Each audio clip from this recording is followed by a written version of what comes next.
On va donc enchaîner, vous le savez, une conférence égale une table ronde. Et nous allons maintenant parler d'un sujet qui nous tient à toutes et à tous à cœur, puisque nous en faisons un petit peu partie. On est tous des consommateurs, et on va pas se mentir. Et on est très heureux d'accueillir plusieurs personnalités qui vont me rejoindre. Alors, on tient à excuser notre diététicienne qui aurait été vraiment très positive, j'imagine, autour de cette table ronde, qui, en dernière minute, ne peut pas être avec nous. Elle s'appelle Véronique Champommier, elle est excusée, bien sûr. Mais on va accueillir tous ensemble, s'il vous plaît, nos trois autres invités, en l'occurrence Yuna Chifolo, qui est directrice de recherche INRAE, spécialiste de la question des consommateurs, qui est ici et que je n'ai pas salué tout à l'heure. Merci de l'accueillir, s'il vous plaît.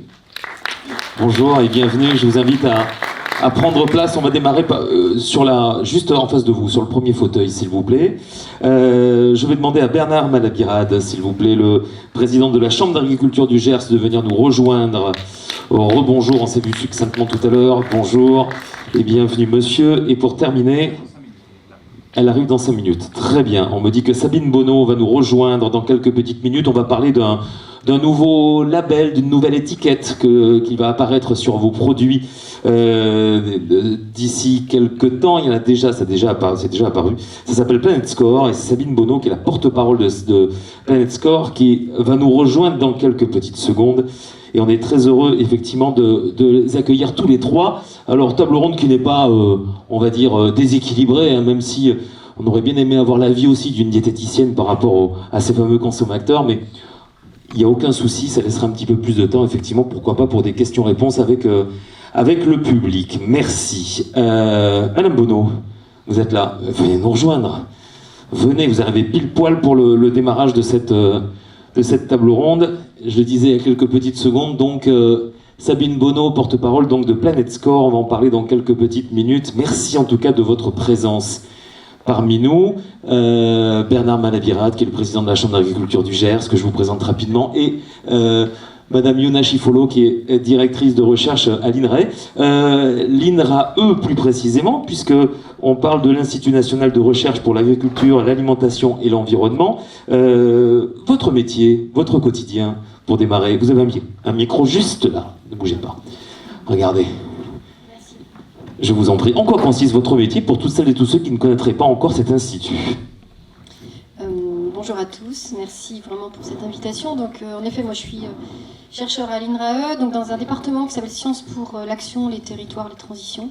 Donc vraiment au plus près des territoires et de leur transformation. Donc c'est un département qui est né justement à un moment où l'INRAE prenait plutôt le train du productivisme.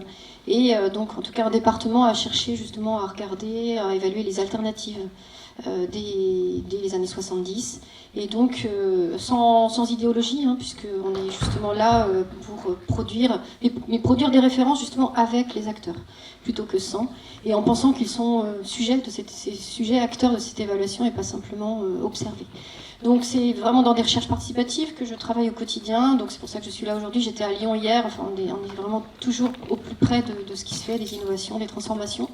Et également, je co-anime le réseau national sur l'alimentation locale, qui est un réseau financé par le ministère de l'Agriculture et de la Souveraineté alimentaire, et donc il va réunir tous les experts, qu'ils soient issus de la recherche, de la formation ou du développement. Nathalie Corrad, qui était là ce matin, donc en fait partie.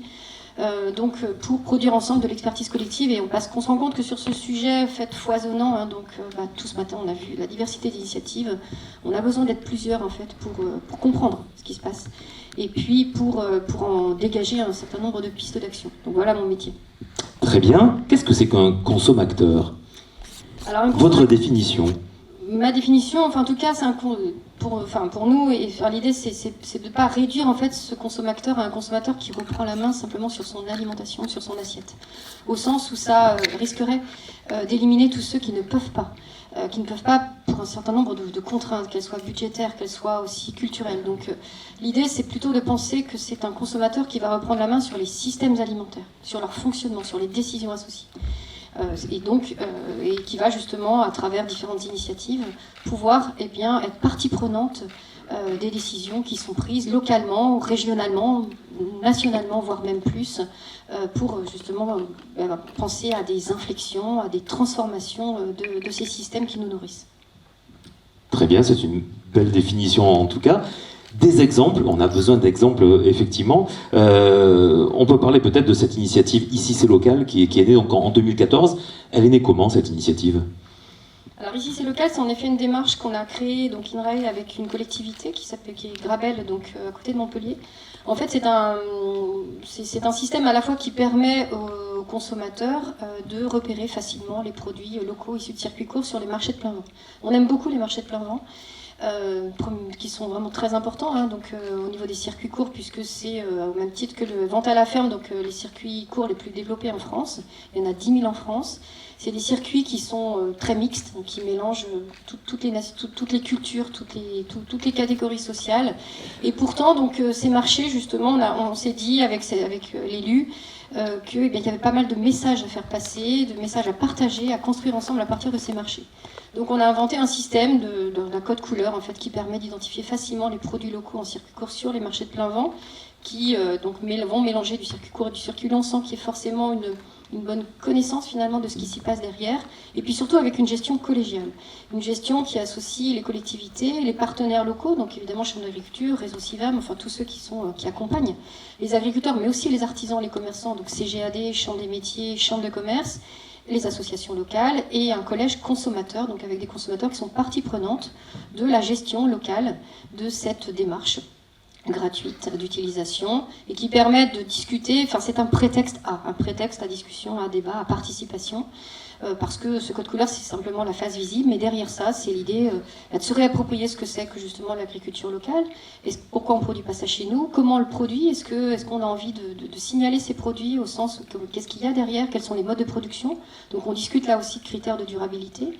Et donc, mais à chaque fois, donc avec des démarches gérées localement, tout le monde en est copropriétaire, co-responsable, et avec des trajectoires qui font qu'à un moment donné, on se pose la question des serres chauffées ou pas, on se pose la question de l'alimentation des animaux. Donc derrière, justement, le court, il est là, le circuit court, il est là pour justement permettre plus de maîtrise, en fait, plus de maîtrise, plus de transparence, finalement, dans ce qui se fait. Donc c'est très complémentaire avec les autres démarches évidemment. Hein, ça vient, nos partenaires sont par exemple dans l'Ardèche. Hein, ici c'est local, est mis en avant sur les marchés de l'Ardèche et c'est porté par la Chambre d'agriculture de l'Ardèche. Ça se met en place à Lyon et à Rennes, donc vraiment sur tous les marchés. Donc ça rentre dans les grandes villes. Et j'ai entendu ce matin un terme sur lequel nous on travaille beaucoup qui s'appelle la démocratie alimentaire. Donc c'est vraiment l'idée de penser que l'alimentation est un vecteur de démocratie, c'est-à-dire finalement de reprise en main par le peuple des décisions et du fonctionnement finalement des sociétés, à commencer par les systèmes alimentaires qui nous nourrissent. Qui dit Institut de recherche dit aussi chiffres. Vous avez quelques chiffres justement sur la consommation en circuit court à nous donner? Oui, alors en fait la consommation en circuit court elle est bien plus importante qu'on ne le croit. On avait fait sachant qu'en effet, hein, comme ça a été dit ce matin, on manque de chiffres, mais une enquête nationale en 2013, qui est plutôt la préhistoire au sens où il n'y avait pas encore le numérique, donc il y a beaucoup de choses qui se sont passées depuis, mais c'était déjà 10% des achats alimentaires en circuit court, et c'était 42% des Français. Donc ils consommaient au moins régulièrement en circuit court, alors parfois parfois pas beaucoup, parfois plus, parce que justement souvent on caricature et on réduit les circuits courts aux formes les plus militantes, les plus engagées, qui sont tout à fait légitimes, qui sont tout à fait importantes, hein, mais les circuits courts c'est d'abord la vente à la ferme et les marchés de plein vent. Enfin, les producteurs et les artisans, les commerçants en circuit court sur les marchés de plein vent. Je ne dis pas justement sur les marchés de plein vent, il y a un mélange qui n'est pas forcément évident à percevoir quand on est de l'extérieur. Et donc on a ces 42%, et donc ce qui nous intéresse, nous, c'est pas de penser que les circuits courts vont remplacer les circuits longs, c'est de voir comment et à quelles conditions les consommateurs qui rentrent en circuit court, même un petit peu, même pour y acheter quelques légumes, comment finalement ce qu'ils vont y apprendre, ce qu'ils vont échanger, va impacter ce qui se passe sur leur consommation en circuit long. Donc on les suit, jusque dans leur cuisine, on discute avec leurs enfants, on discute avec les parents, on discute avec les collègues, avec les copines du cours de cuisine, du cours de couture. Enfin, donc on les suit partout dans les clubs de sport pour voir justement comment ça circule. Et c'est pour ça qu'on a des circuits courts qui sont très transformatifs, on a des circuits courts qui ne le sont pas du tout. Hein, notamment un circuit court dans la grande distribution. Quand vous avez justement un produit local en grande distribution, eh bien en fait la grande distribution ne change pas les règles du jeu. Elle impose notamment des légumes zéro défaut. Mais pour avoir zéro défaut, il faut utiliser des intrants en général chimiques en amont, donc les producteurs sont coincés. Coincés parce que si les légumes sont un peu abîmés, un peu tendus, la palette est renvoyée à leurs frais. Donc ils ne prennent pas ce risque. Donc c'est pour ça que ce circuit court-là, il vaut mieux l'éviter si on veut participer à cette transition écologique et alimentaire. Donc c'est pour ça mais il y a d'autres circuits courts là aussi qui posent, en tout cas qui n'ont pas cette capacité justement à pouvoir faire rencontrer les gens, discuter, réapprendre, se réapproprier, comme dit très bien Arnaud Daguin, donc d'essayer de comprendre finalement ce qui se passe. Autre chiffre et autre enquête aussi assez étonnante, et vous vouliez nous en parler, c'est cette enquête de Que Choisir. Alors, une enquête de Que Choisir, parce qu'on travaille beaucoup avec l'Association nationale de consommateurs Que Choisir, qui a pendant longtemps défendu le pouvoir d'achat, ce qui est tout à fait légitime là aussi, mais qui aujourd'hui donc s'intéresse aussi à la consommation responsable. Et donc avec eux, on a édité notamment une carte gratuite interactif de magasins en circuit court, donc en France. Donc vous pouvez, je vous invite vraiment à aller sur cette carte pour trouver auprès de chez vous, parce que c'est pas toujours facile, visible, et surtout à la rampe, c'est donc interactif, donc vous pouvez très bien, vous voyez qu'il y a un magasin qui manque, donc signaler un magasin. Il y a une modération, donc qui est assurée justement par le RMT, dont je parlais tout à l'heure, puisque parfois certains nous font remonter justement des magasins qui font croire qu'ils sont en circuit court, mais en fait ils ne le sont pas, donc il y a une modération. Mais à travers la modération, il y a justement de la pédagogie, de l'apprentissage, du partage de ce que c'est qu'un circuit court, ce que ça n'est pas, à quelles conditions.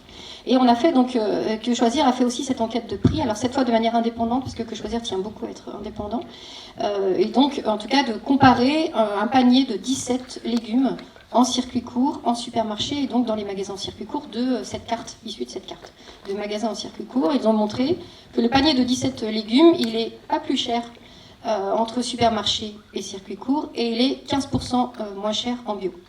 Donc on a justement, ça permet d'aller au-delà des clichés, des idées reçues, que de toute façon, et ça on le voit aussi sur l'entrée en circuit court, elle est freinée moins par des problèmes économiques en fait. Mais pour les produits bruts, j'entends. Pour les produits transformés, c'est un peu plus compliqué parce qu'on n'a pas d'économie d'échelle. On est sur des petites unités de production, donc on a des coûts de production qui font qu'on est souvent sur des prix plus élevés. Mais sur les produits bruts, et c'est moins cher en circuit court, c'est en vente directe ou même dans des magasins. Mais il y a un problème culturel, donc qui fait que souvent les circuits courts sont caricaturés. Comme pour réserver à un public plutôt de bobos urbains. Parce qu'on oublie, voilà, je le répète, c'est un peu lente, mais que les circuits courts, ce sont d'abord les marchés de pain et la vente à la ferme, qui sont justement ces lieux. Moi, je viens d'une ville ouvrière, sur les marchés, on tractait, c'était là qu'on commençait à faire de la politique. Donc on s'est dit, tiens, on les prend en jeu. Et sur les marchés, justement, on va recommencer à faire de la politique alimentaire. Donc avec les citoyens, avec les consommateurs, donc pour construire ensemble, en tout cas, de nouveaux horizons. Avec un risque aussi, et vous le dites très bien, de ne surtout pas trop responsabiliser le consommateur, c'est-à-dire... Je reprends ce qu'a dit Nathalie Corrèze ce matin, au sens où, en effet, en pensant que le consommateur joue un rôle, évidemment, dans la façon dont il peut, à travers les projets alimentaires territoriaux, par exemple, aussi redevenir, même si... On regrette que dans beaucoup de cas, il ne soit au mieux que consulté, donc il est rarement quand même partie prenante des décisions dans les PAT. On a fait cette grosse étude aussi sur les PAT en France, mais il y a quelques PAT justement qui se distinguent. On a travaillé avec le PAT de Clermont, par exemple, qui a remis des consommateurs dans la boucle pour négocier justement des cahiers des charges sur les légumes locaux en supermarché. Donc on peut via le PAT justement être là aussi un levier d'implication, mais attention à ne pas trop... en tout cas, ni culpabiliser le consommateur quand il ne consomme pas bien, ni trop le surresponsabiliser au sens où ce serait le principal acteur, moteur de cette transition. Mais en tout cas, c'est un partenaire, un allié, on peut s'appuyer sur lui, et donc en tout cas, justement, il peut là aussi influencer les industriels, l'agroalimentaire, les coopératives agricoles, donc tout le reste du système qu'il ne faudrait surtout pas oublier. Merci Madame Chiffolo, vous pouvez intervenir bien sûr à tout moment, et vous parliez, très bonne introduction, des différents présidents de chambres d'agriculture, en l'occurrence, j'allais dire le local de l'équipe, bien sûr, j'allais dire le meilleur, c'est bien, puisque nous sommes dans le Gers, bien évidemment. Vous avez une lourde responsabilité aussi, si je puis me permettre, même si ça paraît un petit peu plus facile, étant donné que nous sommes dans le Gers, sans faire, je me répète une deuxième fois dans cette journée, de chauvinisme primaire, mais quand même, la tendance du consommer mieux, elle est évidente, et particulièrement dans le Gers, Monsieur le Président. Assurément. Si je dis le contraire, vous allez me dire c'est compliqué. D'abord, remercier Gère Développement pour l'organisation de cette journée et Muriel Abadi, sa présidente, bien sûr. Je pense que c'est très intéressant et j'ai appris des choses, écouté avec intérêt. Et c'est vrai que les différents avis et regards qui sont, pour le coup, finissent par nous montrer que le sujet il est très complexe. Mais il faut quand même prendre le sujet par un bout pour essayer de débobiner un peu la pelote et arriver à quelque chose. Alors d'abord, est-ce que le Gers est un consommateur en avance sur la transition alimentaire? C'est un peu ça. Alors moi je ne suis pas un spécialiste des consommateurs pour le coup, je suis un peu plus spécialiste des producteurs, mais je suis consommateur et je vais dans les magasins et j'observe. Ce que j'observe quand même, et c'est peut-être qui nous met un petit peu en contexte, c'est qu'aujourd'hui on voit bien des consommateurs qui subissent une forme de déclassement dans les magasins.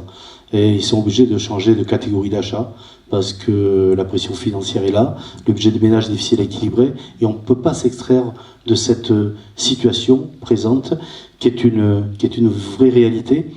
Et de ce déclassement, on en arrive même à certains à la privation. Ce qui est encore pire parce qu'après l'étape de la privation, malheureusement, certains disent qu'il y a des révolutions qui peuvent arriver. Et j'espère que nous n'en sommes pas là, mais en tous les cas, c'est un contexte qu'il faut bien avoir en tête. Et dans ce contexte-là, en tous les cas, ventre creux n'a pas d'oreille. C'est vrai que faire passer des messages de long terme, d'évolution, de positivité, même si je partage l'intérêt d'Arnaud pour le bonheur intérieur brut, il faut qu'il y soit le bonheur. Il faut d'abord être dans un certain état d'esprit. C'est pas tout à fait celui de la totalité de notre société actuellement. Ça, c'est la première des choses. Donc le Gers, non, le Gers, c'est un département pauvre. Le Gers est un département de faible revenu. Donc le Gers, voilà, il est dans son alimentation, parce que, bien sûr, certains ont les moyens, bien sûr qu'on a des visites touristiques, heureusement, mais globalement, l'alimentation gersoise, et les distributeurs nous le disent, le Gers achète des petits paniers, des paniers pas chers. Voilà notre réalité. Et les collectivités, dans tout ça et dans tout ce qui est restauration collective, font l'effort, essayent d'amener un petit plus, d'amener une éducation. Et je veux saluer tout ce travail remarquable, mais j'y reviendrai, qui se fait autour des projets alimentaires territoriaux. De la transition alimentaire, on a beaucoup parlé de transition agricole. Et c'est plus ce sujet-là qui m'intéresse. Cette transition agricole dans notre département, elle est là. C'est une réalité. Et on ne peut pas toujours montrer les vilains petits canards ou les quelques qui font peut-être pas très bien. La grande majorité a énormément progressé. Ce département a bougé plus que d'autres. S'il a bougé plus que d'autres, c'est parce qu'il avait un contexte pédoclimatique qui lui imposait une résilience. Nous n'avons pas les optimums de rendement dans notre région, nous le savons. Nous avons des épreuves climatiques qui sont difficiles, redondantes, et donc pour ça, l'agriculteur a dû s'adapter, chercher l'optimum. Nous avons eu les pionniers, et je vois Christian Abadi de l'agriculture de conservation chez nous, ça se vulgarise énormément, on voit très peu de sols non couverts, sauf sur les zones à très fort taux d'argile où il y a une dérogation, mais je veux dire la couverture de sol est complètement rentrée aujourd'hui dans les mœurs, donc il y a une vraie culture des sols vivants qui a pénétré. Il y a un vrai progrès des savoir-faire au niveau agronomique que je pense qu'il faut saluer ici. Et puis dans cette transition agricole, il y a le passage au bio, premier département de France, ça mérite quand même d'être dit. Un quart de la surface agricole utile qui est en bio aujourd'hui. C'est considérable. Et on est premier département de France, et de loin par rapport à d'autres. Un tiers des agriculteurs sont engagés en agriculture biologique.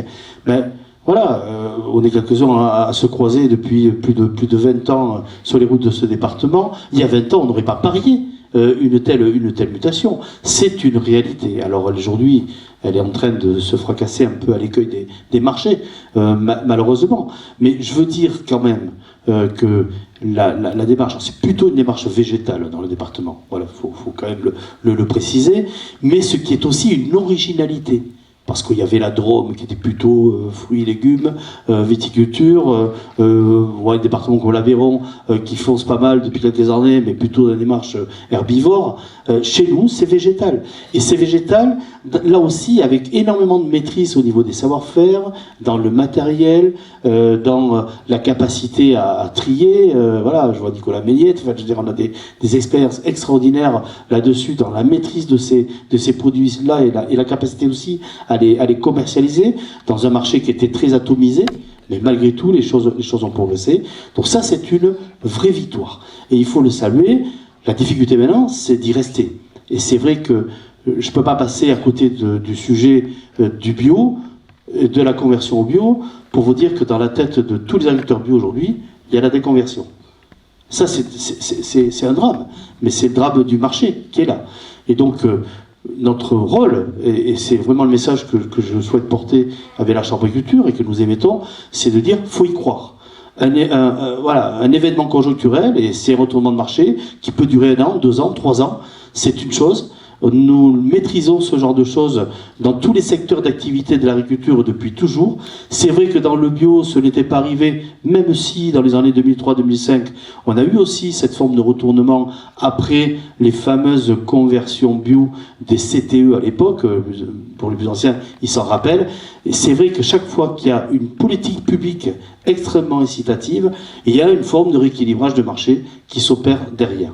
Donc j'espère que c'est ce que nous vivons, et que très vite, on va retrouver un équilibre et un vrai bonheur, pour le coup, aussi sur ce marché du bio. Ça me semble nécessaire. En tous les cas, j'estime qu'une exploitation agricole gersoise qui a fait cette démarche-là, qui l'a mûrie, qui l'a très bien réfléchi, qui l'a opéré structurellement sur son exploitation, en investissement de matériel adapté, en création de circuits de commercialisation, et c'est le cas. Nous en avons beaucoup de gens qui ont investi à titre privé, à titre collectif par les COP. On est un des départements qui rassemblons le plus de stockage, de transformation organisée et privée en bio. J'estime que ça, c'est des valeurs ajoutées que n'ont pas d'autres départements, dont je reste persuadé qu'on gardera notre tête de pont sur cette production-là. Vous venez de nous parler des agriculteurs, et ça c'est très bien, et Dieu sait que vous les défendez au quotidien. Je reviens sur les consommateurs, les consommateurs aussi, sans faire de mauvais jeu de mots. Vous êtes quand même précurseur aussi, ça fait plus de 30 ans que ce réseau Bienvenue à la ferme existe. On en est où aujourd'hui? Incontournable. Alors, effectivement, on a été très avancé là-dessus. Alors, toujours pareil, pour les mêmes raisons. Terre un petit peu difficile, peu de potentiel de production, dont les agriculteurs, ben voilà, dans le Gers, on n'a pas le potentiel, mais on a les idées. Donc les agriculteurs ont évolué vers les signes de qualité, label, rouge et autres, donc AOC, donc beaucoup de signes de qualité, et avec une structuration. Enfin, notre idée, c'était pas la consommation locale, clairement. Voilà, on peut se le dire.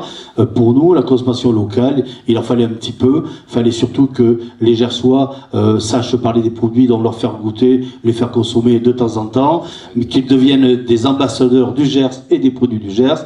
Mais l'idée que nous avons eue, que ce soit dans le vin, l'armagnac, ou dans le foie gras ou les différentes conserves, c'est d'amener ces signes de qualité dans les pôles urbains où il y a de l'argent et des consommateurs qui ont l'envie de rêver gersois, voilà, qui ont envie de le rêver. Donc c'était vraiment un travail de promotion et de logistique en direction de ces pôles urbains.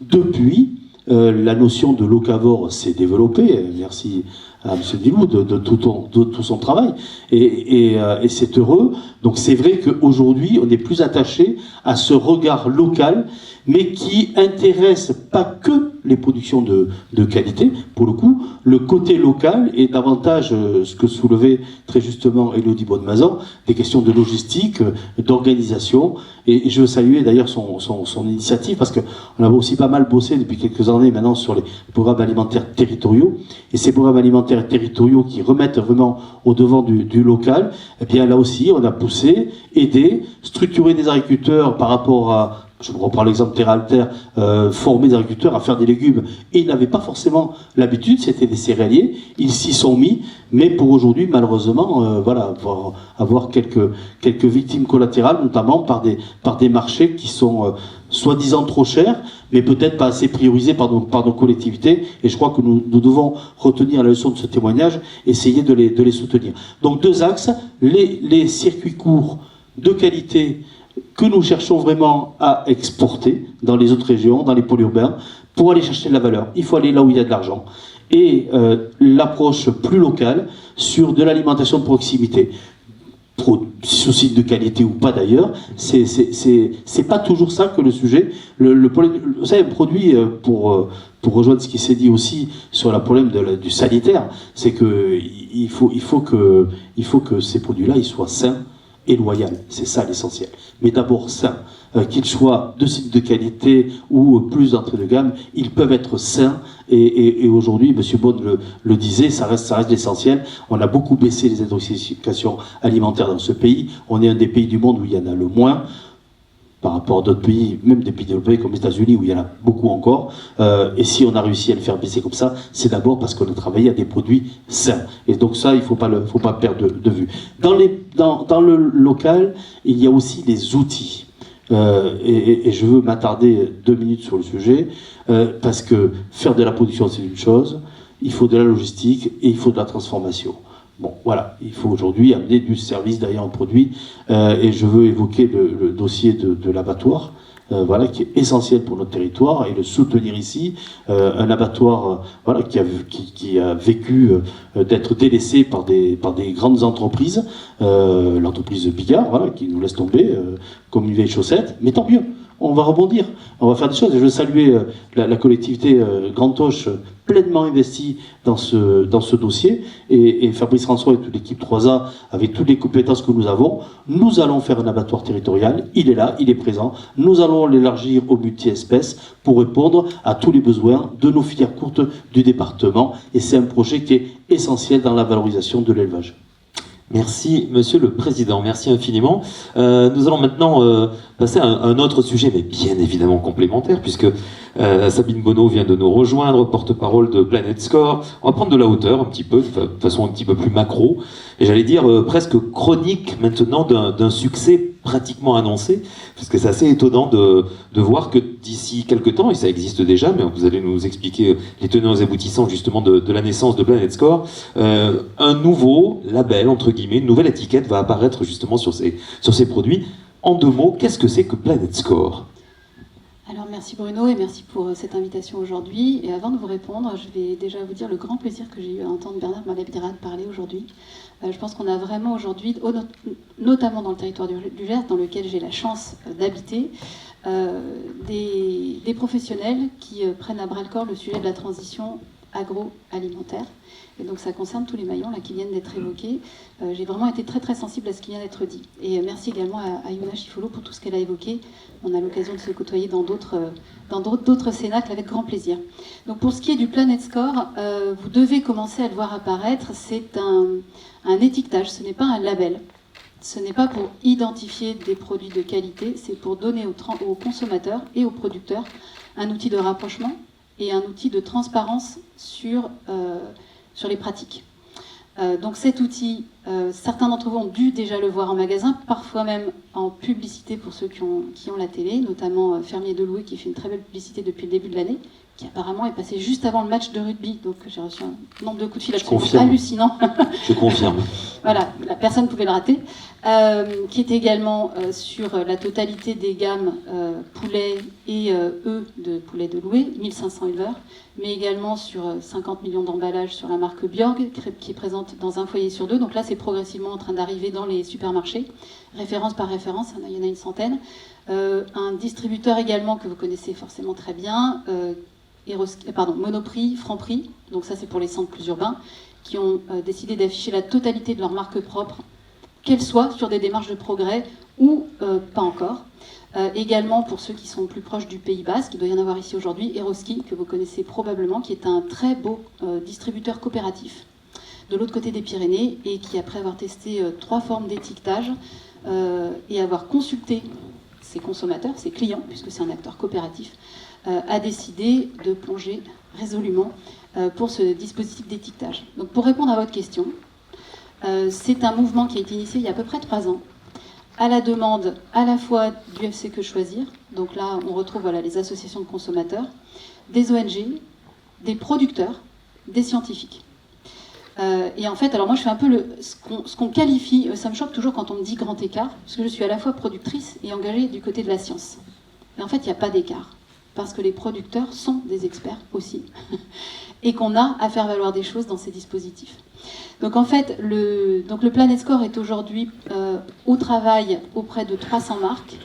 Il y en a donc quand même un sacré paquet là, qui commence à partir sur de l'affichage. Donc il y a de l'inertie parce qu'en général, il y a 6 à 12 mois d'inertie sur les emballages. Sabine, quand vous dites 300, je vais dans votre sens. Hein. Vous dites 300, mais c'est exponentiel parce que sur le site, on Alors, voit tous les jours. Il y en avait 200 en fin juin. Ouais, ouais. Alors sur le site en transparence, chaque entreprise qui arrive est incrémentée. On a un site internet Planète en anglais, hein, désolé parce que c'est un dispositif international. Donc planète sans e-score.org et qui permet de voir quelles sont les entreprises avec qui on travaille. Et c'est aussi une grande source de fierté.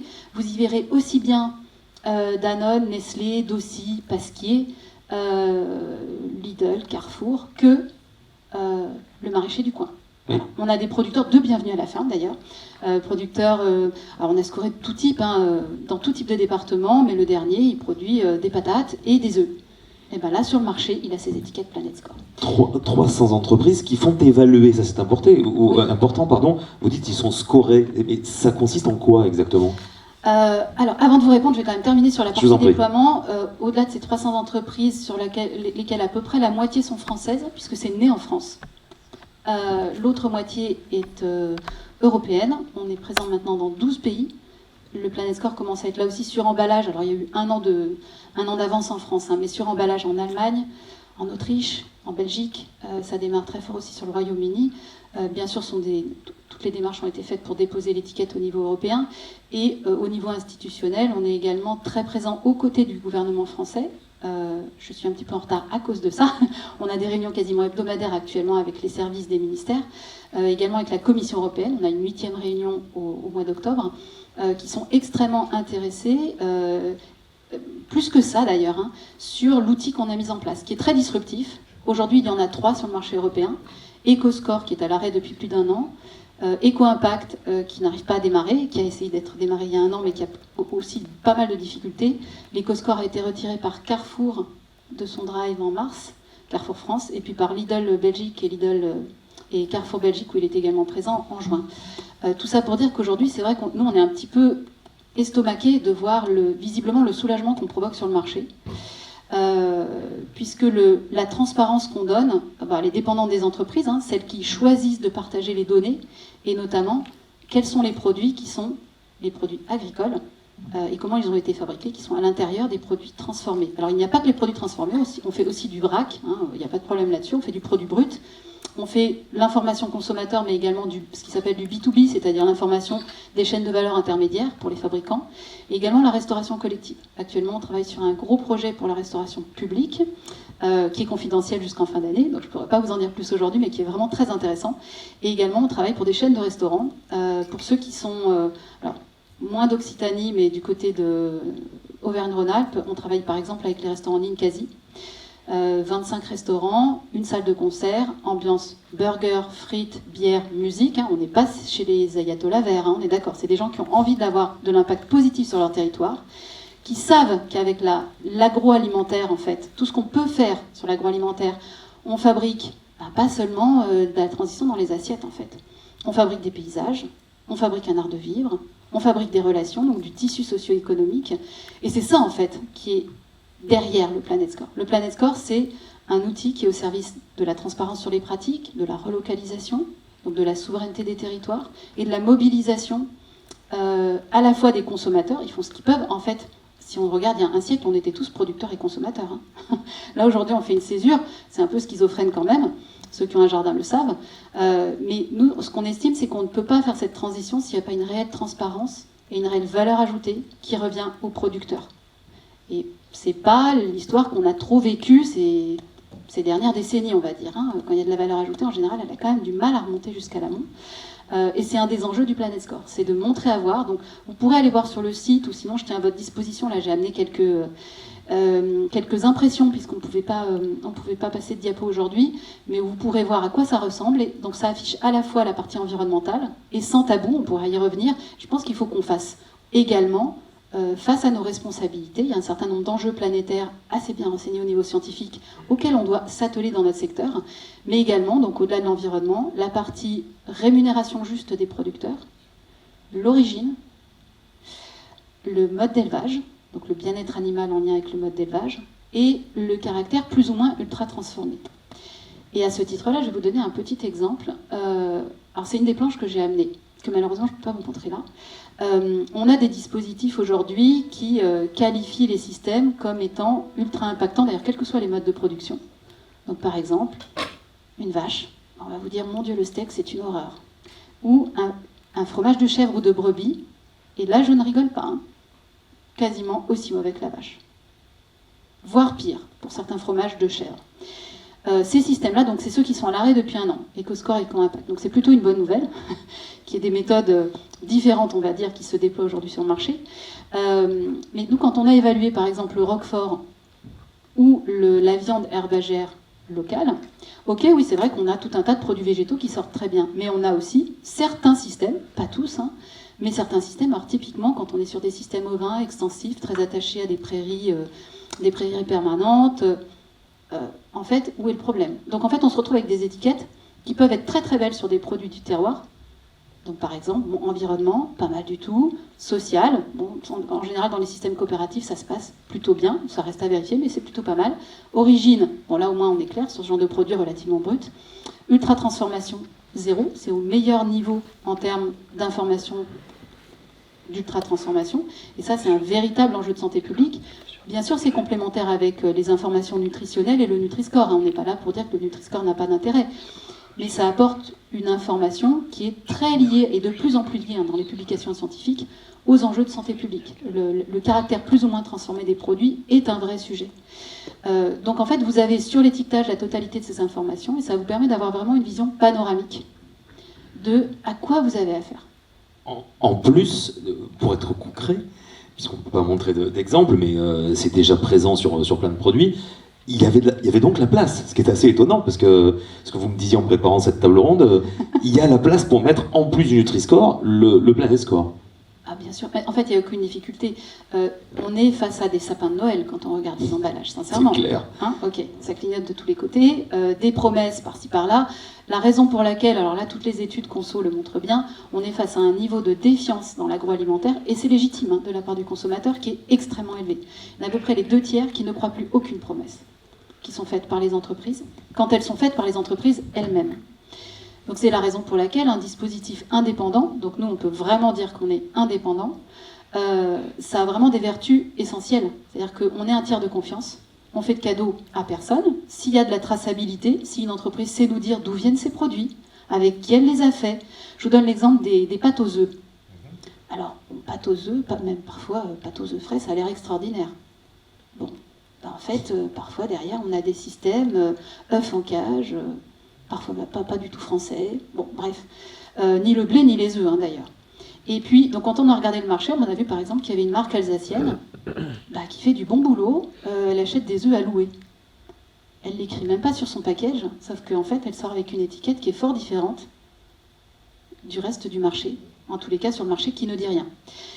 Et idem sur les biscuits, on a des choses qui sortent de manière très différente selon qui est dans le biscuit. Et donc pour nous, l'important c'est de montrer, est-ce qu'il y a vraiment de la production française, est-ce qu'il y a vraiment des trajectoires. Alors on a parlé de la bio, c'est très très bien, mais on a aussi tout un gradient, on a beaucoup de filières qui sont engagées dans des démarches intermédiaires, et nous ce qu'on veut faire valoir également là-dedans, c'est les démarches intermédiaires. Il n'y a pas blanc et noir en fait. Ça binaire, c'est très très 20e siècle. On a de la gradation, on a de la nuance. Et cette nuance-là, les producteurs ont besoin aussi, quand ils prennent des risques pour commencer à s'engager dans des trajectoires, et puis pour rencontrer un marché, avoir des pratiques intermédiaires, il faut qu'ils rencontrent la valeur ajoutée aussi. Donc le Planet Score, il est là pour mobiliser les entreprises sur ces sujets, et certaines le sont déjà beaucoup, et également permettre que la transparence autorise le rapatriement de la valeur jusqu'à l'amont. Il n'y a que des bonnes nouvelles sur Planet Score en ce moment, puisque vous le disiez tout à l'heure, effectivement, le gouvernement, les choses s'accélèrent.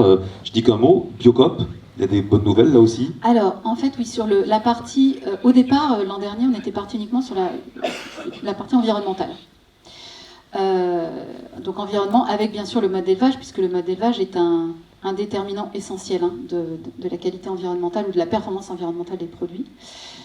Et puis depuis un peu plus d'1 an, on travaillait, mais là on le faisait, on va dire, sous la surface, de manière à pas n'a pas anticipé de communication là-dessus. On travaillait sur l'étiquette intégrale, voilà, en pilote, on appelle ça pilote avec des entreprises, sur l'étiquette intégrale qui inclut les dimensions supplémentaires que je viens de vous parler. Donc, le social, l'origine, l'ultra-transformation. Et 4 entreprises ont été mises dans ce pilote. Alors depuis qu'on a commencé à communiquer fin mai, on reçoit des demandes régulièrement. Actuellement, on rentre à peu près entre 2 et 5 marques par semaine. Donc ça fait beaucoup. Et sur le pilote, on a pris des entreprises de nature très variée, on va dire, pour aboutir en fin d'année à quelque chose qui soit, dont on a vérifié que le calibrage est bon. Donc là, on a aujourd'hui Dossi, 30% des légumes vendus en GMS en France. Fermier de Loué, donc voilà, 1700 éleveurs, et puis vraiment une structure qui est pour le coup très proactive sur son territoire, qui a des démarches très anticipées même par rapport à la réglementation, sur l'absence de déforestation importée dans les rations d'élevage, etc. Qui a mis en place sur le territoire tout un tas de choses extraordinaires, donc Fermier de Loué. Omi, acteur très différent, qui était au départ une épicerie pure digitale sur l'agroécologie, donc là aussi avec un très joli gradient de pratique, et Biocop. Et donc là, les 4 entreprises travaillent. Et Biocop a été le premier, effectivement, il y a quoi, une semaine, à finir tout le scoring de la totalité de sa marque propre, à peu près 500 références. Et donc, si vous allez sur le site internet de Biocop, ils ont communiqué, d'ailleurs, ça a fait grand bruit. En général, on a des conversations avec des représentants du ministère assez rapidement dans les 24 heures qui suivent. Voilà, ils ont vraiment beaucoup apprécié ce lancement-là. Donc vous pourrez voir sur les étiquettes, ils ont décidé de tout afficher, même s'ils ont quand même quelques produits améliorables. Mais le produit améliorable, c'est pas le saucisson. C'est une céréale de petit déjeuner. Comme quoi, voilà. Donc évidemment, on peut avoir des chorizo qui sont des chorizo avec des trucs absolument incroyables dedans, à la fois en ultra-transformation ou en origine des produits. Mais on peut aussi avoir des saucissons qui sont de la salaison nickel, avec juste de la transfo classique, origine d'ici, sur des démarches engagées et qui peuvent sortir très très bien. Et donc ça, c'est la première entreprise qui a communiqué là-dessus, mais les suivantes arrivent prochainement. Et donc on ouvrira aux autres entreprises, puisque là, il y a vraiment une file d'attente, à partir de janvier, sur le dispositif intégral. Le reste est déjà largement lancé. Merci. J'imagine que ça va apporter et amener des questions. Je vais vous donner la parole dans quelques petites secondes. Yona Chifolo, rapidement, votre réaction sur ce que vous venez d'entendre, vous deviez connaître. Il faut compter maintenant avec le Planet Score. C'est quelque chose d'important. Bah oui, assurément, quand on voit en tout cas le déploiement, mais enfin, ça reste très controversé. Donc, en tout cas, avec l'INRAE, il y a des gens qui sont, enfin, même vous le savez, dans la recherche, il y a comme des gens qui sont très opposés à cette démarche. En fait, la difficulté, c'est vraiment les données à la base. Donc, elles sont, peut-être elles vous sont confiées, elles ne sont pas transparentes pour nous. Elles ne sont pas transparentes pour la recherche. Donc, voilà, donc du coup, voilà. Et les méthodes aussi peuvent être compliquées. Donc, bon, on a, nous, des chercheurs, c'est peut-être pas mon domaine, je ne prétends pas, en tout cas, on a, nous, des spécialistes de ce qui s'appelle l'analyse de cycle de vie. Donc, en tout cas, c'est un sujet chaud. Voilà. Très débattu, mais qui est vraiment, qui pose des questions un peu clés. Donc là, moi je commence la coordination d'un observatoire national pour l'évaluation quantitative des systèmes alimentaires locaux avec leurs impacts. On a aussi une ambition européenne. Donc on est sur un débat de méthode je pense qu'il faut aussi le faire comprendre en fait. C'est-à-dire que là vous avez beaucoup parlé du déploiement. Je pense qu'il faut passer plus de temps à parler des méthodes, à parler des données. Moi, personnellement, je suis très étonnée parce que on a travaillé avec Biocop, on a voulu travailler avec la transparence. Ils nous ont rien voulu nous donner. Donc c'est pour ça que, en tout cas, je pense que c'est pas si simple. Mais il faut absolument qu'on le partage, en fait. Qu'on partage davantage les dessous de l'histoire. Alors, est-ce que ça fonctionne ? Ok, plusieurs choses. Première chose, dans aucun système d'évaluation, les entreprises ne donneront la transparence sur leurs données. C'est-à-dire, même pour les analyses en cycle de vie que vous évoquez, c'est fait sur les filières. Non, attendez. On travaille sur les bases de données publiques, donc on sait les cas types qu'on y rentre, puisqu'on travaille nous-mêmes dessus. Les entreprises qui donnent de la donnée, sur par exemple Bleu Blanc Cœur, entre autres, mais plein d'entreprises font des analyses de cycle de vie, ne rendent jamais publiques leur donner, jamais. Donc si vous mettez comme condition, nous on travaille sous accord de confidentialité, c'est-à-dire on est le tiers de confiance, on évalue, derrière, évidemment que les données propres des entreprises restent confidentielles. Par contre, s'il y a un contrôle, elles peuvent être montrées au contrôleur. Pour info, c'est déjà arrivé. D'accord ? Mais donc, en fait, il faut faire très attention parce qu'on est quand même les rois dans le monde de la transition pour devenir les premiers à se tirer dans le pied. Enfin, je trouve. Là-dessus, je crois quand même qu'il faut qu'on se dise, est-ce qu'on essaye d'avancer dans le bon sens ? Est-ce que les méthodes... Alors, je vais vous dire quand même ce que dit la Commission européenne sur ce sujet. Puisqu'on parle de méthode, alors je pense que vous n'êtes pas là pour entendre parler de méthodologie, mais s'il le faut, il n'y a aucun problème. D'ailleurs, on a fait un webinaire de 2h30, 250 participants, plutôt des scientifiques et des chercheurs, qui a eu un très gros succès en décembre, et qui, évidemment, comme tout ce qu'on fait, sur notre site internet, en replay, gratuit, pour tout le monde. Et d'ailleurs, vous n'avez même pas à mettre votre mail dedans. Hein. On ne trace pas qui cherche à regarder quoi. Et donc, en fait...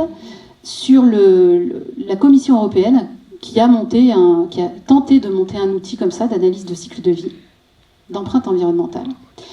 Et bien au terme de 10 ans de travail, le 22 mars, la Commission européenne a fait une conférence de presse en publiant sa directive Green Claims, ça veut dire allégation environnementale, qui est censée, dans le futur, réglementer le marché européen. Donc nous, on s'inscrit résolument là-dedans.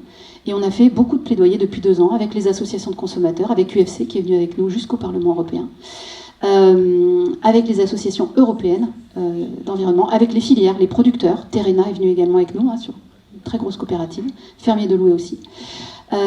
Et au final, la Commission européenne a sorti un texte et le commissaire européen a dit en conférence de presse il est impossible d'imposer une méthode de référence unique parce que l'ACV, l'analyse de cycle de vie, la fameuse empreinte environnementale, malgré les 10 ans de travail qu'on y a mis, ne permet pas de refléter la valeur environnementale, notamment dans 3 secteurs. L'alimentaire, la pêche et le textile. Alors ça marche très bien pour les boulons. Ça marche très bien pour les frigos. Mais pour ceux qui connaissent intimement l'agriculture et l'élevage, ça ne marche pas sur le vivant. Donc c'est très bien d'avoir des outils technicistes, mécanistes, qui comptent des flux. Je vais vous donner un exemple. En analyse de cycle de vie, une prairie permanente, c'est les systèmes les plus riches en biodiversité, avec systèmes liminaires, souvent des haies, etc. Valeur, parce que c'est uniquement des valeurs de flux annuels, l'analyse de cycle de vie. Valeur environnementale, 0. Okay ? Je vais vous dire, en analyse de cycle de vie, quelle est la meilleure production et quelle est la pire. Ok ? J'accélère, c'est ça ? Oui. Enfin, la meilleure production pour l'environnement, selon l'analyse de cycle de vie, c'est la betterave sucrière. Et la pire, c'est le mouton à l'herbe, l'agneau. Ok ? Donc ça veut dire qu'il faut d'urgence dire aux collectivités d'arrêter l'éco-pâturage. Je pense quand même que quand on parle de méthode, il faut être un tout petit peu responsable. Et d'ailleurs, l'État français est absolument plus aligné avec l'analyse de cycle de vie, c'est-à-dire on a des discussions hebdomadaires là-dessus. Ils sont en train de faire des corrections massives sur ces bases de données, de manière à corriger les effets que je vous décris là, qui seraient des effets terrifiants, à la fois pour la transition, pour les producteurs, et puis qui seraient une source de confusion majeure pour les consommateurs. Là, on ne raisonne pas à l'échelle des systèmes de production, on est en train de dire des choses qui sont orthogonales. Et accessoirement, ce sont des outils qui sont tellement déconnectés de la réalité que je vais vous donner un deuxième exemple quand même assez frappant en tous les cas les gens qui connaissent bien la production. En analyse de cycle de vie, le lait de vache, le lait, est excellent pour l'environnement. Alors, quels que soient les systèmes de production, il est très très bon. Par contre, la vache, le veau laitier, ce sont des catastrophes, ce sont des bombes ambulantes, ils sont en rouge. Vous trouvez ça logique, sérieusement ? Et le cuir, puisque le cuir, ça arrangeait quand même bien certains industriels de la mode, le cuir, du coup, pareil, par le même mystère d'allocation, le cuir, il n'a aucun impact sur l'environnement. Là, c'est encore mieux. 0. Il est absolument nickel. Donc voilà, juste pour dire sur les méthodes, on peut dire beaucoup de choses. On a travaillé avec beaucoup de scientifiques, dont l'INRA, et pour information, je suis co-auteur d'une note sur la biodiversité avec un service spécialisé de l'INRA sur la biodiversité. Je pense aussi qu'il faut arrêter de se dire qu'il y a des gens qui sont plus experts que les autres, et je pense que les ACVistes, donc les gens qui font que de l'ACV, ne sont pas des agronomes et ne sont pas des spécialistes de l'agriculture. Merci Sabine Bonneau. Cela appelle, j'imagine, des questions et des réponses de nos experts ici présents, que ce soit pour la Chambre d'agriculture, bien sûr, et pourquoi pas pour l'INRAE, ou pour Planet Score. Découverte de Planet Score aujourd'hui. Bonjour monsieur. Bonjour, Olivier Jacquemet, je suis élu conseiller municipal dans la Roque, petit village du coin, et aussi citoyen avant tout. Je vous entendais Madame Bonneau dire qu'il y avait un niveau de défiance élevé des consommateurs. Et vos propos et vos débats d'experts ne m'encouragent pas à diminuer mon niveau de défiance, puisque vous n'êtes même pas en accord entre experts pour arriver à définir des règles qui puissent définir des critères environnementaux qui semblent admis par tout le monde. Donc déjà, ça me choque. Et je voulais revenir aussi sur des propos de M. Manabirad, qui disait que dans le Gers, il pouvait se glorifier d'un certain nombre de cultures sous couvert végétal, qui représentaient une majorité. Alors je ne sais pas si j'habite le même département que vous, mais moi c'est pas ce que j'observe. J'observe énormément de couverts, de cultures en labour, avec énormément de ruissellement des quais des abados qui sont de plus en plus fréquents. Donc c'est deux sujets différents, mais ça m'interpellait sur le diagnostic que des professionnels du métier, vous, moi j'en suis pas du tout un, je suis juste élu et j'observe, soient capables de faire. C'est-à-dire, est-ce que j'ai un biais d'observation, et c'est tout à fait possible, ou est-ce que vous avez un biais de communication pour défendre votre présalé? Voilà. Bernard, je vais te passer la parole. Je suis comme vous, moi ça ne me donne pas confiance du tout quand je vois qu'on peut avoir des débats d'experts alors qu'on essaye d'aller tous dans le même sens, que le sens de qu'est-ce que c'est qu'une prospective souhaitable et tenable au niveau des flux géophysiques. Il y a quand même un paquet de publications sur la table, notamment celle de l'IDRI ou celle du CNRS. Et je pense que quand on va tous dans le même sens, on n'a pas du tout intérêt à dire qu'on a des métriques opposées. Les métriques, elles ne sont pas opposées. On utilise un peu d'ACV dans notre référentiel pour refléter les enjeux d'optimisation industrielle. Et c'est déjà bien, parce qu'il y en a quand même à l'aval, même si plus de 80% des impacts sont sur la phase amont agricole. Donc évidemment, on parle beaucoup d'agriculture, mais on ne parle pas que de ça. Donc l'ACV, c'est quand même assez utile sur les flux énergétiques, etc., qui sont sur la phase transfo, transport, etc. Sur le reste, je pense qu'il faut qu'on soit tous très humbles, en fait. Il n'y a pas de méthode unique pour l'évaluation multicritère. En environnement, quand vous faites un score, entre guillemets, vous êtes en train d'agglomérer des températures de réchauffement climatique avec des algues vertes et avec des abeilles. Posez cette équation-là à vos loupiaux à l'école, demandez-leur comment ils vont faire. Évidemment que c'est impossible et il n'y a aucun score qui reflète une réalité. La Commission européenne dit bien, quels que soient les systèmes d'évaluation, et il y en aura plusieurs, nous on a la prétention d'être complètement calés sur les limites planétaires qui sont établies par des consortiums internationaux scientifiques. Et en toute humilité, on pense vraiment qu'on tracte dans le sens de la transition sur des prospectives désirables et tenables au niveau flux géophysique. Si on n'a pas de prospective désirable, s'il n'y a pas de récit, parce qu'en fait un outil vous raconte rien. Un outil doit orienter et vous dire où est-ce qu'on va. Transition, ça veut dire qu'on va d'un point A à un point B. Ça veut dire que le point A d'aujourd'hui n'est pas bon, pour différentes raisons. Constat, limite planétaire, on a tout dépassé. Ok, on va où, c'est quoi le point B? Et en fait, l'outil, comme il n'y a pas d'outil neutre, chaque outil doit vous dire où est-ce qu'il vous emmène. Et je pense qu'on ne fera pas sens, on ne fera pas récit, si on n'a pas des outils qui sont intelligents par rapport aux limites planétaires et qui nous projettent dans un futur qui sont désirables. Demandez aux jeunes là, à quel point tout ça est anxiogène actuellement. Il faut des choses qui soient belles. Il faut des outils dans lesquels on voit du paysage. Bien sûr. Donc voilà, moi je ne suis pas du tout pour les controverses de ce type-là. Il n'y a pas d'outil unique, il n'y a pas de pensée unique. Et heureusement, il y a de la pluralité. On peut penser en dehors de ce type de boîte. L'ACV n'est pas le mode unique de pensée. Merci. Bernard Manabirad, vous voulez réagir? Oui, non, mais la question est juste. C'est vrai que on peut avoir des impressions qu'il y a encore des solus. C'est une réalité. Il y en a. On a une très très forte diminution des labours, considérable, qui s'est fortement ralentie par l'augmentation de l'agriculture biologique, notamment par les fortes conversions depuis 2015. Parce que c'est vrai que dans les solutions de désherbage ben voilà, on est en agriculture biologique, il n'y a que les solutions mécaniques, et le labour fait partie quand même des bases. Donc on s'est réexposé un petit peu à l'érosion sur les systèmes bio, alors qu'on avait une tendance lourde qui était fortement à la diminution. Sur les zones à enjeu, qui sont les zones Armagnac, Adour, là on est, voilà, vous vous promenez pendant l'hiver, vous avez quasiment 80-90% des sols qui sont couverts. Donc ils sont sur des cultures type soja, maïs, culture d'été, qui vraiment sont couverts pendant l'hiver. Et tout ça, c'est des réels progrès. Ça s'est fait en une décennie. Hein. C'est vraiment des évolutions qui sont notables. Il y a encore la dérogation argile, bien sûr, due aux directives nitrates, même si elle est en train de se durcir très fortement.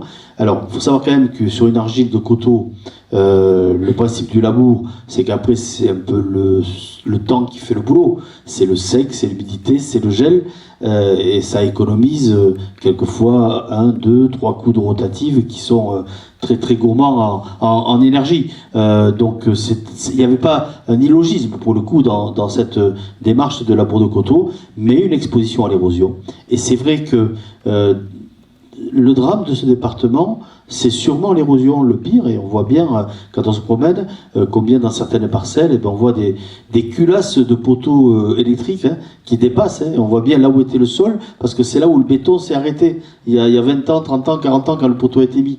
Et maintenant, la culasse sort du sol de 40 ou 50 cm, quelquefois plus, au risque même que le poteau il finisse par tomber à force. Donc c'est vrai que l'érosion des sols, c'est le drame de notre département, un peu en contradiction avec l'agriculture biologique qui, elle, au contraire, n'a que le travail mécanique pour désherber. Enfin, bon, écoutez, on est quand même un peu là-dedans, on peut en parler. Donc voilà, l'agriculture biologique, pour récolter, elle a besoin aujourd'hui de travailler mécaniquement les sols. Il y a quelques tentatives d'agriculture de conservation en agriculture biologique, ça progresse. Voilà, on a quelques exemples qui sont prometteurs, mais qui ne sont pas encore des résultats régulièrement fiables. Hein. Voilà, il faut quand même le dire. Le problème de l'agriculture biologique, voilà, c'est bon. D'abord, on a diminué un petit peu les rendements, hein, moitié moins pour une céréale, c'est relativement courant. On a à peu près un quart à un tiers des surfaces qui ne produisent pas grand-chose, voire rien dans certaines situations, ou qui ne sont même pas semées. On a pas mal de têtes d'assolement type luzerne qui sont mises en place, dont une partie ne sont même pas valorisées pour les éleveurs. Donc, il faut aussi intégrer tout ce que ça représente en termes de valeur et de perte d'assiette pour notre département. Mais sur les sols, les choses progressent. 300 000 agriculteurs, 6 000 dans le Gers, c'est 6 000 entreprises indépendantes. C'est pas quand on marque un truc dans la volonté paysanne, il faut faire ci, faire ça, que tout le monde le fait le lendemain. Je veux dire, à un moment donné, les gens, ils ont leur propre libre arbitre, ils ont leur vie. Une exploitation agricole, ça naît, ça vit, ça meurt aussi, ça arrive. L'agriculteur, voilà, quand il a ses 20 premières années, ben, il est très pushing, très ouvert à toutes les technologies.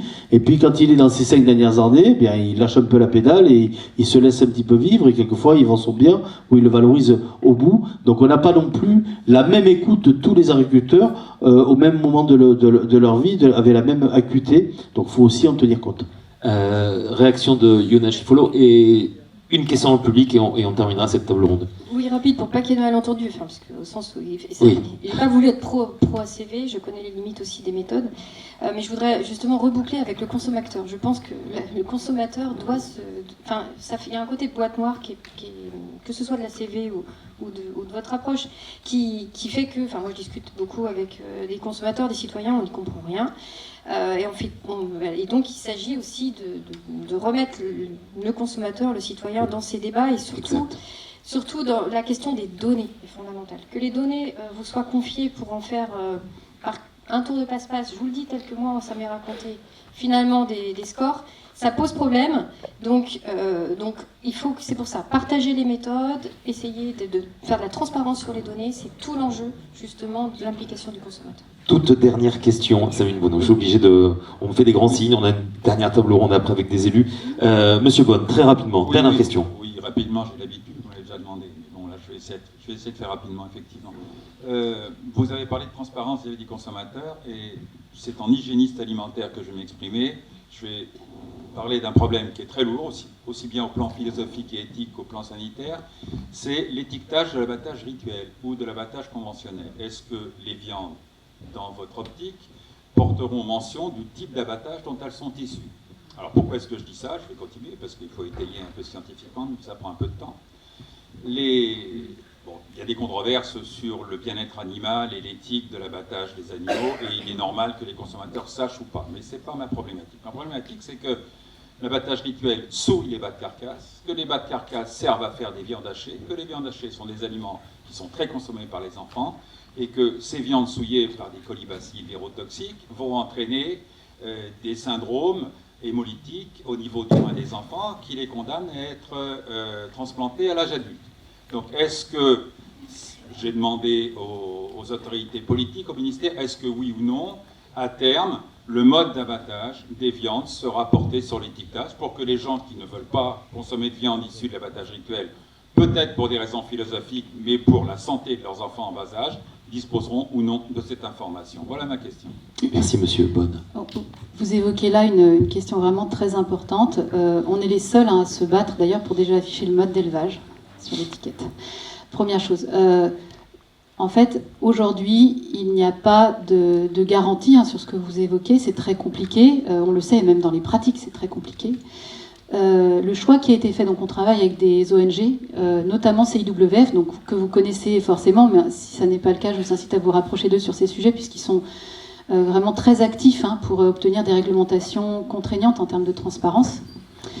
Nous, en fait, pour éviter de ne pas pouvoir, c'est-à-dire d'être paralysé, pour nous, la question, c'est comment est-ce qu'on rentre dans l'action, en fait. Parce qu'il y a beaucoup de choses qui se disent, on peut parler longtemps, et on peut ne pas agir aussi pendant très longtemps. Donc en fait, pour nous, pour ne pas être confrontés à ce problème, on a dit ça, c'est un horizon. On espère que dans 3, 4, 5 ans, la réglementation aura évolué de manière à ce qu'on puisse aller jusqu'au bien-être animal. Et vous verrez sur l'étiquette Planet Score, on écrit mode d'élevage. Pourquoi? Ça veut dire qu'on s'arrête à la porte de la ferme parce qu'il n'y a pas suffisamment de transparence et de traçabilité sur le transport, même avant l'abattage, et sur l'abattage, et qu'on ne veut pas se retrouver à faire des allégations qui pourraient être qualifiées de greenwashing. Donc, si l'animal est vert, c'est qu'il a eu accès, alors toutes les filières, toute la méthodo est en transparence. Quand on parle de tour de passe-passe ou de boîte noire, j'ai encore discuté la semaine dernière avec les services du ministère de la Transition écologique, on a rendu la formule de calcul intégrale open, elle est sur notre site internet dans le fameux webinaire, page 100 je ne sais plus combien, mais vous la trouverez sans difficulté, juste 2 secondes. Le ministère nous a confirmé avoir remonté notre logiciel. Je veux dire, il n'y a aucune difficulté pour ça. Donc non, il n'y a pas de tour de passe-passe. Une fois de plus, quand on a des logiciels qui font des scores reproductibles, on ne peut pas appeler ça des tours de passe-passe. L'ACV, qui va vous dire que les SICO sont tous très mauvais, parce qu'il y a un très beau gradient, les SICO sont très mauvais, c'est un vrai tour de passe-passe. Et je vous incite à regarder en sociologie d'où sortent ces trucs-là. C'est Coca-Cola qui, au début des années 70, pour prouver que la consigne en verre, c'était vraiment une très mauvaise idée pour ces bouteilles de Coca, et que le plastique, c'était fantastique pour l'environnement, qui a commencé l'usage de l'ACV, de l'analyse de cycle de vie. Donc je vous laisse, ceux que ça intéresse, regardez vraiment le sujet. Il y a beaucoup de tensions et beaucoup de pression autour de ces sujets, mais je pense que personne ne peut dire « je suis plus scientifique qu'un autre » et les autres ne sont pas bons, en fait. On est tous calés sur des enjeux scientifiques et on fait tous au mieux. Donc en tous les cas, j'espère que j'ai répondu à votre question. Sur l'abattage, on est entièrement d'accord, c'est un véritable enjeu, mais on pourra afficher, aller jusque-là, au-delà du mode d'élevage, dès que ce sera possible. Des applaudissements, s'il vous plaît, pour remercier nos 3 intervenants. Merci, Monsieur le Président. Merci infiniment, Yona Chifolo, et merci Sabine Bonneau pour la présentation donc, de Planet Score. Merci.